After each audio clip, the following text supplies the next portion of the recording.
পাকিস্তানের ব্যাটার শান মাসুদ যেন মাঠে নাটক দেখান।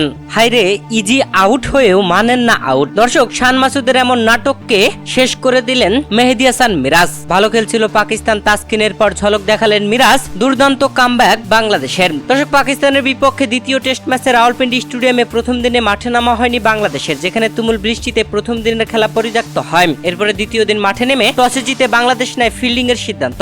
ব্যাট করতে নামা পাকিস্তানকে শুরুতেই এক উইকেট তুলে নেন তাসকিন আহমেদ। দলীয় প্রথম ওভারে নিজের করা প্রথম ওভারেই মিডেন ওভার নিয়ে উইকেটটি তুলে নেন তাসকিন। গোল্ডেন ডাকে প্যাভিলিয়নে পাঠান আব্দুল্লাহ শফিককে। এরপরে দুর্দান্ত জুটি করেন শান মাসুদ ও সিয়াম আয়ুব। প্রথম সেশনে পাকিস্তান এক উইকেট হারিয়ে 99 রান সংগ্রহ করে একটি উইকেট হারিয়ে। তবে দ্বিতীয় সেশনের শুরুতেই 28তম ওভারে বল করতে এসে মেহেদী হাসান মিরাজ আউট করে দেন শান মাসুদকে। মিরাজের করা ওভারের দ্বিতীয় বলে এলবির ফাঁদে পড়েন শান মাসুদ। সাথে সাথে জোরালো আবেদন, আম্পায়ার আঙ্গুল তুলে দিলে সেটা মানতে নারাজ শান মাসুদ। এরপরে নেন রিভিউ। শান মাসুদের নেওয়া রিভিউটি রিপ্লে দেখে স্পষ্ট হয় যে এটা ইজি আউট। তাতে 57 রান করতেই মাঠ ছাড়তে হয় শান মাসুদকে।